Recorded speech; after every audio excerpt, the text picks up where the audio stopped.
नमस्कार सभी को। मैं आज आपको हरियाणा जीके में पंचकुला करवाने वाला हूँ। पंचकुला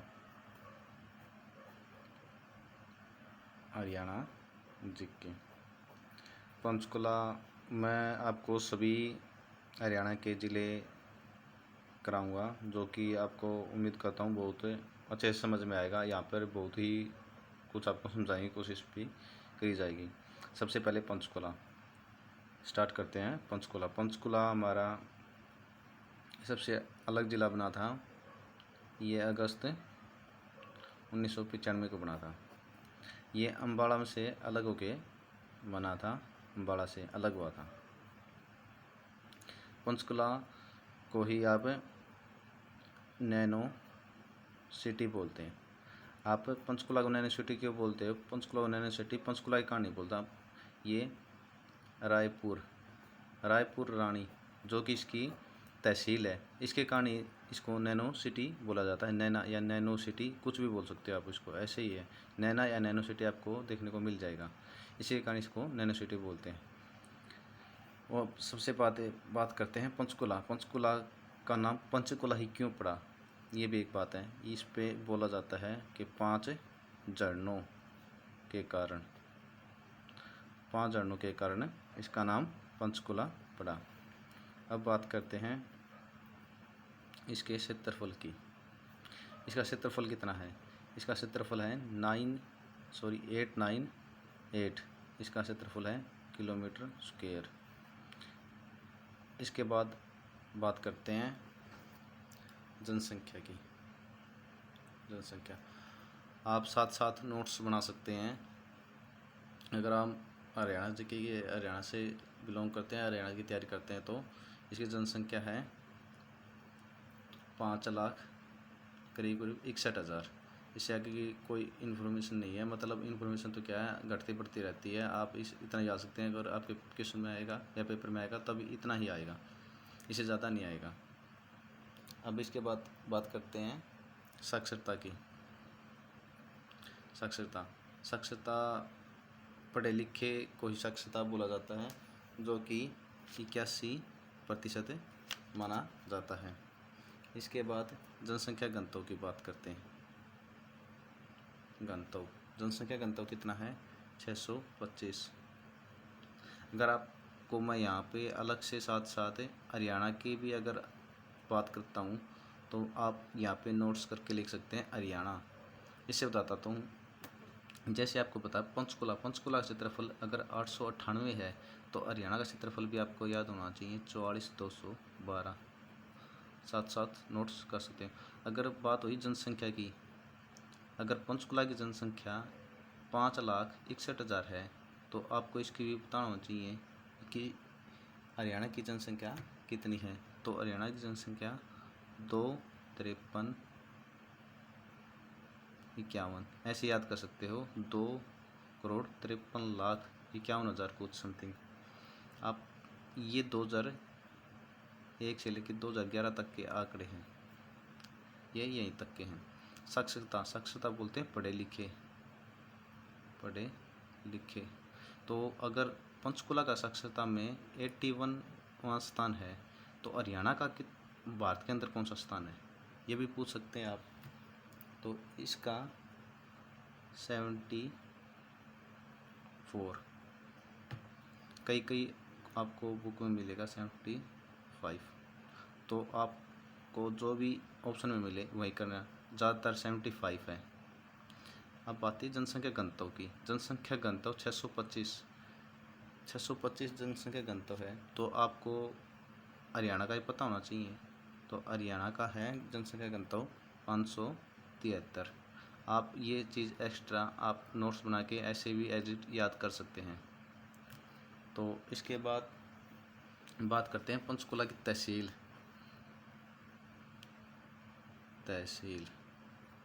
और उप तहसील।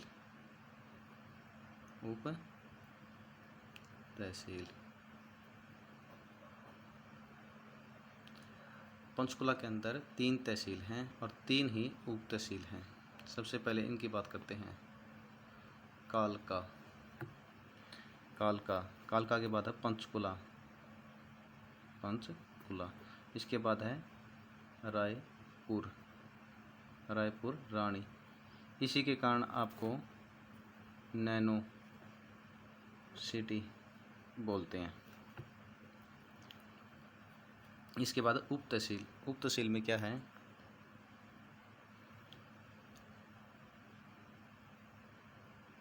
उप तहसील में है मोरनी, उप तहसील में मोरनी। इसके बाद है रायपुर, रायपुर रानी। इसके बाद है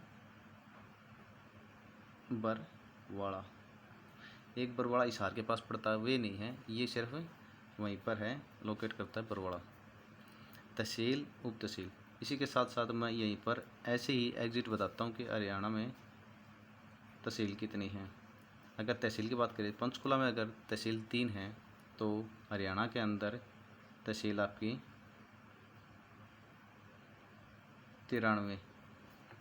93 तहसील हैं, जो कि पहले की हैं। अब 94 इस साइड देखेंगे 94, अब करंट में 94 तहसील हो चुकी हैं। इसी की आप एग्जिट कर सकते हो उप तहसील। उप तहसील, उप तहसील कितनी हैं? ये हैं 49। साथ में आपको मैं करंट के भी बता रहा हूँ कि फ़िलहाल करंट में 94 तहसील हो चुकी हैं, जबकि उप तहसील हरियाणा की। पंचकुला की बात नहीं कर रहे हैं, पंचकुला की सिर्फ यहीं से ही। इसके बाद बात करते हैं उपमंडल की। उपमंडल, जो कि उपमंडल में आप देखते हैं कि ओनली पंचकुला, पंचकुला और कालका, सिर्फ 2 ही ये स्थान हैं जो कि उपमंडल के अंदर आते हैं आपके। इसके बाद बात करते हैं, ये सिर्फ बात यहाँ तक होती है कि पंचकुला की आप बेसिक जानकारी थी, जो कि किसी भी अगर ज़िले को आप पढ़ते हैं तो वहाँ का क्षेत्रफल, जनसंख्या, साक्षरता, घनत्व आपको याद होना चाहिए। साथ में हरियाणा का क्षेत्रफल, जनसंख्या और साक्षरता और ये घनत्व। तहसील का भी पता होना चाहिए, सीधे सीधे तहसील से पूछ लेता है क्वेश्चन कि आपको 3 तहसील एक सी दे के ना, चौथी तहसील आपको अलग दे देगा, पूछेगा कौन सी अलग है, यहाँ से भी क्वेश्चन बन जाता है। अब हम करते हैं पंचकुला की बेसिक बातें। बेसिक ऐसे ही नहीं है बेसिक भाई, अगर आपको यहाँ पर कुछ पढ़ाने आए हैं तो डिफरेंट पढ़ाने आए हैं, जो कुछ बताया जाएगा अच्छे से डिफाइन किया जाएगा उसको। तो बात करते हैं मोरनी। सबसे पहले कुछ बात नहीं आती, सबसे पहले आता पंचकुला, क्योंकि मोरनी में है, सॉरी पंचकुला के अंदर ही मोरनी है। तो मोरनी क्या है? मोरनी एक शिवालिक की पहाड़ी है, मोरनी शिवालिक की, शिवालिक की पहाड़ी, शिवालिक की पहाड़ी। इसकी सबसे ऊंची चोटी है, ऊंची चोटी, सीधा क्वेश्चन यहीं से पूछ लेगा। सबसे ऊंची चोटी, सबसे ऊंची चोटी है 1514, 1514, इसको बोलते हैं करो। यहीं से क्वेश्चन पूछ लेगा। अगर पंचकुला की तरफ से कुछ ज़्यादा क्वेश्चन बनता तो सबसे पहले ऊंची चोटी का ही क्वेश्चन बनता, जो 1514 करोह की है। इसके बाद बात करते हैं आगे। थोड़ा सा मैं इस साइड बता देता हूँ आपको कि पंचकुला कैसे क्या कुछ है। अगर यहाँ तक बात करें ना पंचकुला, तो ये तो हो गया नॉर्थ, ये हो गया आपका इस साइड साउथ, ये ईस्ट हो गया और ये वेस्ट हो गया। तो इस साइड तो आपका लगता है पंजाब, पंजाब, और इसी साइड पंजाब की साइड चंडीगढ़ है, अगर आपको पता हो तो सीधा ही पूछ लेता है पंजाब पंचकुला के किस साइड है, तो आपको पता होना चाहिए वेस्ट नॉर्थ, मतलब पश्चिम उत्तर, पश्चिम उत्तर, ठीक है। और इस साइड आपको बात की जाए, इस साइड ये है नॉर्थ ईस्ट, यहाँ पर पता है हिमाचल, हिमाचल, इस साइड है पंजाब। और जैसे ही साउथ या दक्षिण की तरफ बात की जाए तो यहाँ पड़ता है अम्बाड़ा। ये आपको बेसिक स्टार्टिंग में पता होना चाहिए कि अगर आप पंजाब की साइड कौन सी दिशा पड़ती है, हिमाचल की साइड कौन सी दिशा पड़ती है, पंचकुला कौन सी कैसी डायरेक्शन में पड़ता है। अब बात करते हैं हमारी मेन। जैसे जैसे आपको इसकी 2-4 बात और बता देता हूँ। नदी यहाँ पर घग्गर नदी,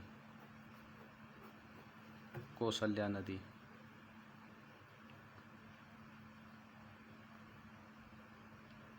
कौशल्या नदी। अब यहाँ से एक बात बताता हूँ, कौशल्या नदी पर ही कौशल्या बांध बना हुआ है, बांध बना है। कौशल्या बांध ये है पिंजौर के अंदर। साथ ही इसके बात करते हैं एक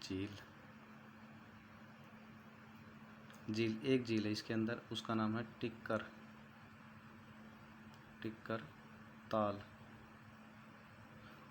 ताल झील। इसके बाद मैदान की बात करते हैं। अगर मैदान बोला जाए या पर्वत, तो इसका यहाँ पर शिवालिक की पहाड़ियाँ बोलते थे, यहाँ पर्वत की जगह आप पहाड़ी कर सकते हैं। शिवालिक की पहाड़ियाँ मिलती हैं, इसी को शिवालिक का मैदान बोल देते हैं। शिवालिक का मैदान। जैसे आप शिवालिक का मैदान बोल देंगे, यहाँ से सीधा क्वेश्चन पूछा जाएगा कि यहाँ पर कौन सी मिट्टी मिलती है। अगर कौन सी मिट्टी मिलते हैं तो आपको ऑप्शन में 2 ज़रूर मिलेंगे। सबसे पहले लाल मिट्टी। अगर लाल मिट्टी ऑप्शन में नहीं मिला तो आपको दोमट ज़रूर मिलेगा, दोमट मिट्टी। क्योंकि लाल मिट्टी ऊपर से शिवालिक के छोटे छोटे कण बह के आते हैं, वो लाल मिट्टी ही लाल बोली जाएगी। अगर ऑप्शन में लाल नहीं तो दोमट मिट्टी आपको ज़रूर देखने को मिलेगी। इसके बाद बात करते हैं विधानसभा। सबसे कम विधानसभा, मैं लिखने की जरूरत नहीं, चलो मैं बता देता हूँ। विधानसभा सबसे कम बोल सकते हैं, सिर्फ ओनली कालका। इसके बाद हम बात करते हैं मंदिरों से, क्योंकि हरियाणा की तैयारी करते हो तो मंदिर तो आपको पता होना चाहिए, क्योंकि सीधा क्वेश्चन पूछा था मंदिर। और पंचकुला में सिर्फ एक ही मंदिर नहीं है, काफ़ी मंदिर हैं। सबसे पहले बात करते हैं बीमा देवी मंदिर। भाई अगर आपको मंदिर अच्छे से याद हो गए ना, फिर आपकी स्ट्रॉन्ग हो जाएगी जीके, क्योंकि काफ़ी कुछ डिपेंड करता है मंदिरों के ऊपर। क्योंकि सीधा क्वेश्चन पूछते हैं कि बीमा देवी मंदिर कहाँ पर है, जो कि पिंजौर के अंदर है। बीमा देवी मंदिर पिंजौर के अंदर है, जो कि क्या है, पंचायतन शैली में बना हुआ है। मंदिर की बात करें, बीमा देवी मंदिर पिंजौर में है, जो कि पंचायतन शैली में बना हुआ है। अब बात होती है इसकी कि किसने बनाया, किसके कारण। इसका बनाने वाले का तो नहीं पता, सब इतना ही पता है कि नसीरुद्दीन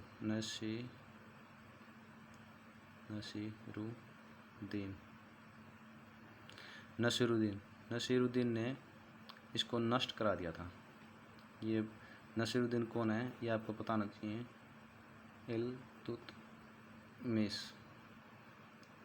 इल्तुतमिश के पुत्र थे नसीरुद्दीन, उन्होंने इसे नष्ट करा दिया था। इल्तुतमिश 12वीं शताब्दी के अंदर था। उस टाइम पीरियड की बात है ये, जब इल्तुतमिश के पुत्र नसीरुद्दीन ने बीमा देवी मंदिर को नष्ट करा दिया था। ये भी आपको पता होना चाहिए। इसके बाद बात करते हैं अगले मंदिर की। उसके बाद आता है मनसा देवी मंदिर।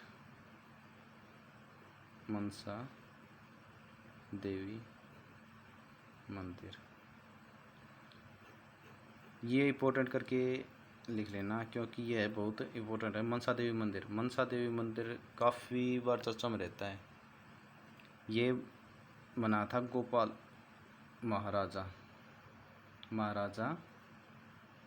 गोपाल सिंह ने, महाराजा गोपाल सिंह ने मनसा देवी मंदिर बनवाया था, जो कि यह भी एक पंचायतन शैली से निर्मित है। यह भी पंचायतन शैली से है।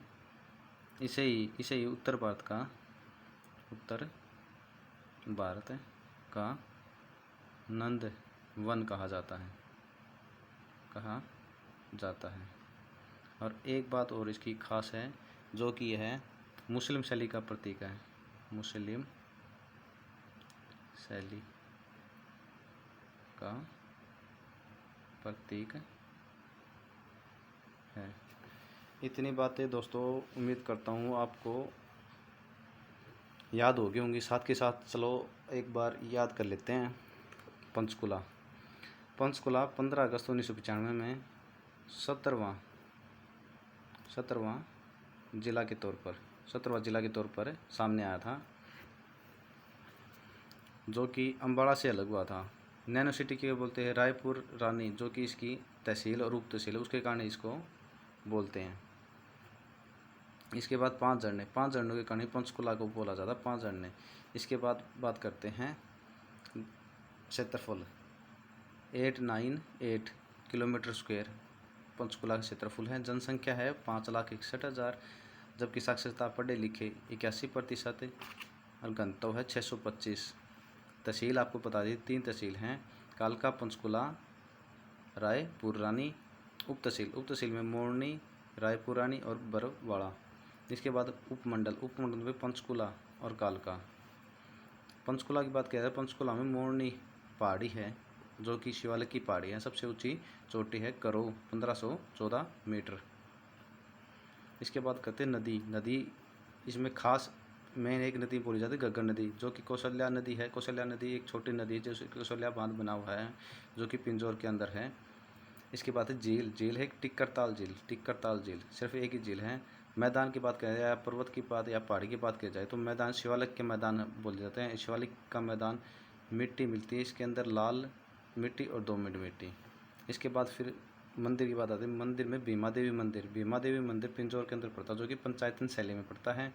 जैसे ही आपको मंदिर याद होते हैं और ये आपको हरियाणा जी का बेस तैयार होता है। इसके बाद कहते हैं भीमा देवी मंदिर, जो कि नसरुद्दीन द्वारा नष्ट कर दिया था। नसरुद्दीन कौन था ये आपको पता होना चाहिए। इल्तुतमिश का पुत्र होता है।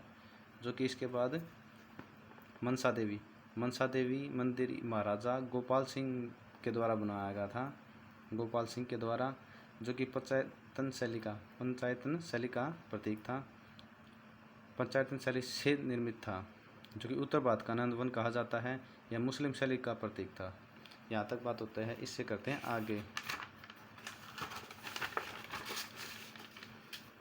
अब हमारे होते हैं इसके बाद काफ़ी क्वेश्चन और बनते हैं इससे। पिंजौर गार्डन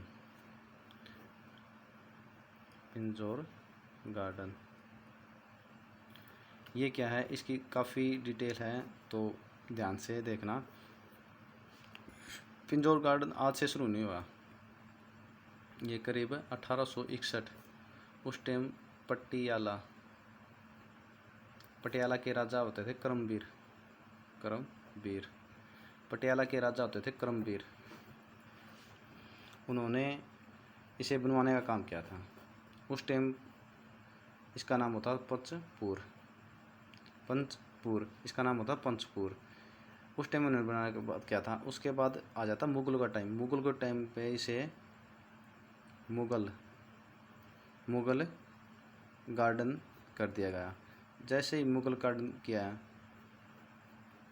ये पहले पिंजौर एक मंदिर के रूप में होता था, या पिंजौर गार्डन जो बोलते हैं, ये मंदिर के रूप में होता था, जो कि मंदिर पटियाला के राजा करमवीर द्वारा बनाया गया था, जो कि पंचमपुर उस टाइम पे जाना जाता था। इसके बाद आता मुगल गार्डन यह फिदाई खां। कहाँ कहीं पर आपको फिदाई खां या खान देखने को मिलेगा। यह फिदाई खां कौन थे? ये थे औरंगजेब के चचेरे भाई। औरंगजेब के चचेरे भाई ये थे, औरंगजेब के चचेरे भाई, जिन्होंने फिदाई खां ने मुगल गार्डन का बनवाया या निर्माण किया। इन्होंने मुगल गार्डन का निर्माण किया, जो कि आधुनिक मतलब अब का वर्तमान जो चल रहा है आधुनिक में हरियाणा सरकार ने इसका नाम पटियाला राजा, अब फिलहाल पटियाला राजा यादवेंद्र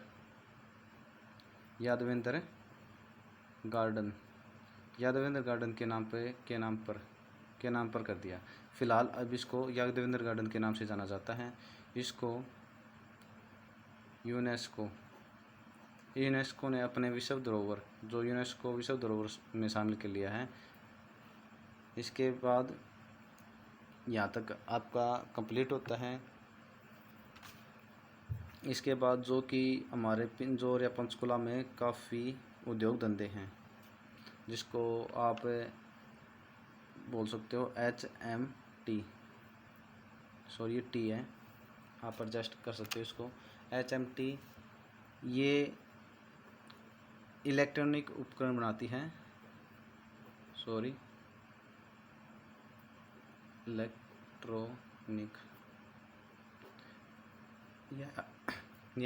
इलेक्ट्रॉनिक आइटम बनाती हैं, जो कि HMT एक घड़ी बनाती है और एक HMT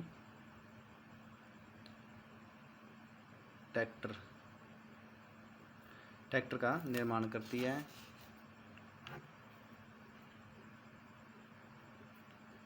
यह तो आपकी इनका सन पूछ लिया जाता है। यह 1975 में, ये 1963 में। आप ये डेट हमेशा नेट पर चेक करके जाना चाहिए, क्योंकि कई बुकों में मिस्टेक हो जाती है। तो मैंने जिस बुक में देखा था वो भी पुरानी बुक थी, मैंने उसमें चेक किया था, तब इनकी डेट यही थी अप्रोक्सीमेट।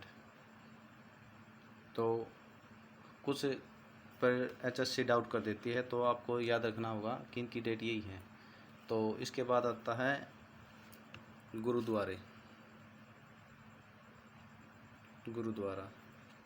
गुरुद्वारा में अगर बात की जाए तो सबसे मेन आपने सुन रखा हुआ, अगर पंचकुला भी कभी गए तो गुरु नाडा साहिब गुरुद्वारा आपने पढ़ रखा होगा। इसके बाद मैं बात करता हूँ शिक्षण की। शिक्षण मतलब शिक्षा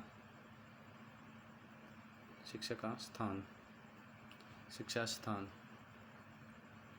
सबसे पहले मैं यहीं पर लिख देता हूँ,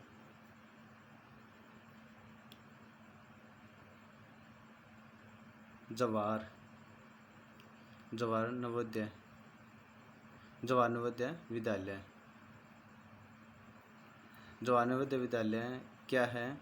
यह 1955 जवाहर नवोदय विद्यालय 1955 में वहाँ पर पिंजौर के अंदर बनाया गया था, जो कि आपको पता होगा। अगर आपको नहीं पता तो आप नेट पे देख सकते हैं, क्योंकि जवाहर नवोदय विद्यालय काफ़ी कुछ अच्छा बताया जाते हैं और बेस्ट स्कूलों से, सरकारी स्कूलों से।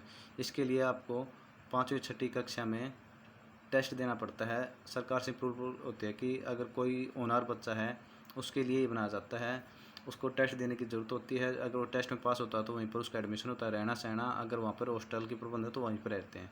यह 1955 से स्टार्ट किया गया था। काफ़ी ही सबसे पहले शायद जवाहर नवोदय विद्यालय पंचकुला में ही बना था। उसके बाद अगर शिक्षा संस्थानों में बात की जाए तो पंचकुला में एक और नाम आता है जैनेन्द्र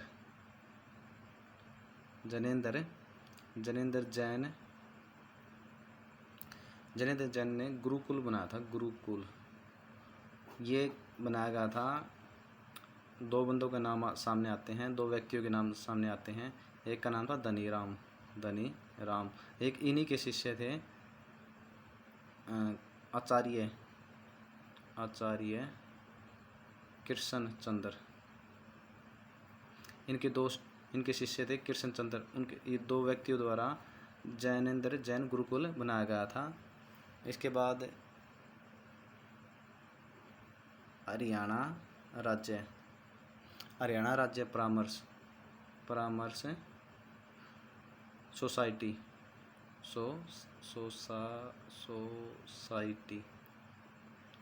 सोसाइटी बनाई गई थी, जो कि आपकी 2007 के अंदर बनाई गई थी। तो ये पंचकुला के 3 शिक्षण संस्थान है, जो जवाहर विद्यालय है और जैनेन्द्र जैन गुरुकुल है और हरियाणा राज्य है, परामर्श सोसाइटी है। इसके बाद बात करते हैं, कुछ इम्पोर्टेंट बातें हैं जो कि एक है कैक्टस गार्डन।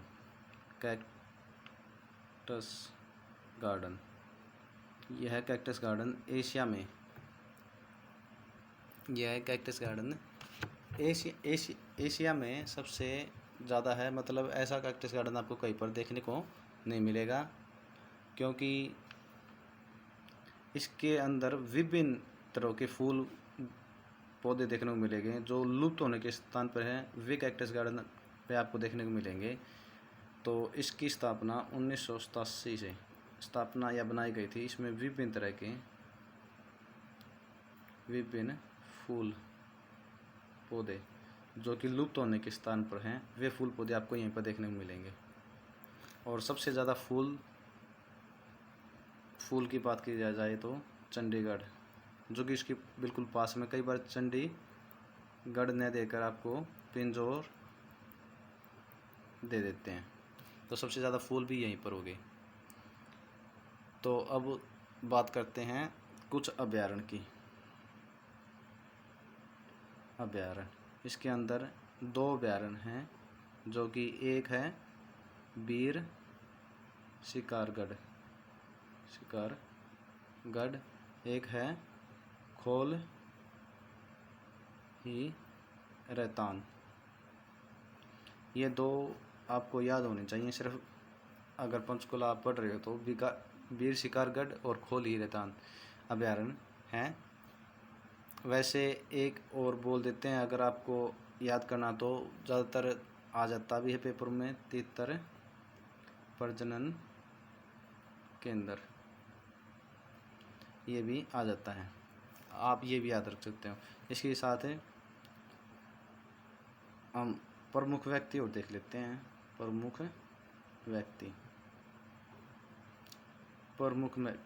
व्यक्तियों में ये आपको किसी बुक में बहुत कम मिलेंगे, क्योंकि वेद प्रकाश मलिक को आप नेट पे चेक करेंगे ना, तो वेद प्रकाश मलिक वे व्यक्ति हैं जो कि कारगिल आप बताना कमेंट बॉक्स में, मैंने लिख ही दिया। 1919 में जब पाकिस्तान के साथ फाइट हुई थी हमारी, तब कारगिल की जो हैंडओवर थे, मतलब जिन्हें हैंडल किया था, जो बटालियन थी, वो इसी वेद प्रकाश मलिक द्वारा हैंडल की गई थी, जो कि इनका योगदान बहुत ही महत्वपूर्ण था।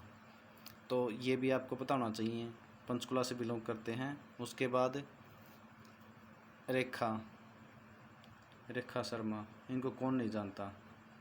अगर आपने करंट में अगर कुछ पढ़ा है तो रेखा शर्मा हमारी, अब तो फ़िलहाल हरियाणा की तो हैं ही। रेखा शर्मा ये महिला आयोग की चेयरमैन थी, आयोग की अध्यक्ष। ये भी पंचकुला से बिलोंग करती हैं। एक है मनन वोरा को नहीं जानता। CRICKET cricket. अगर क्रिकेट आप देखते हैं तो मनन वोरा क्रिकेट खेलते हैं, ये भी यहीं से हैं। इसके बाद आयुष्मान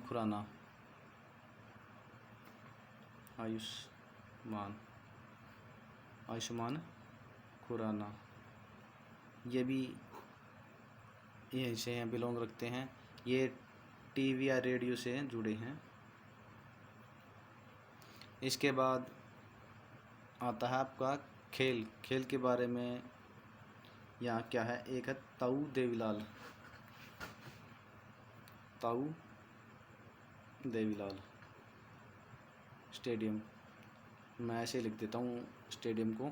ताऊ देवीलाल स्टेडियम यहीं पर है। इसके अंदर आपको 3-4 बात देखने को मिलेंगी। आपको पता होना चाहिए ये किस किस के लिए फेमस है। ताऊ देवीलाल स्टेडियम, ये आपको एक तो क्रिकेट, एक बैडमिंटन, फुटबॉल,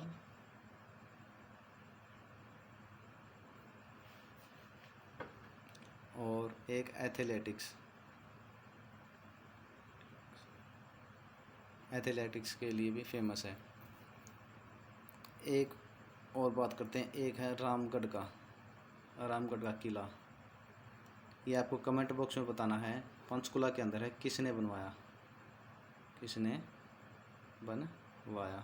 उम्मीद करता हूँ दोस्तों सब कुछ आपको अच्छे से समझ में आया होगा। अगर आप एक बार बोलते हैं तो रिपीट कराएं, तो मैं ऊपर से रिपीट करा देता हूँ। पिंजौर गार्डन एक मंदिर के रूप में पटियाला के राजा करमवीर ने पंचमपुरम के रूप में कराया था। इसके बाद मुगल गार्डन ने इसे मुगल गार्डन बना दिया, जो कि फिदाई खां द्वारा औरंगजेब के जो चचेरे भाई थे। आधुनिक में पटियाला के राजा यादवेंद्र के नाम से इसका नाम रख दिया गया, यादवेंद्र गार्डन, जो कि यूनेस्को में शामिल है। पिंजौर एमचटी इलेक्ट्रॉनिक आइटम बनाती है, जो कि एचएमटी घड़ी भी बनाती है। एचएमटी ट्रैक्टर का निर्माण करती है। घड़ी वाली का 1963 में स्थापना हुई थी, ट्रैक्टर वाले की 1975 में। इसके बाद गुरु नाडा से गुरुदास सब जानते हैं।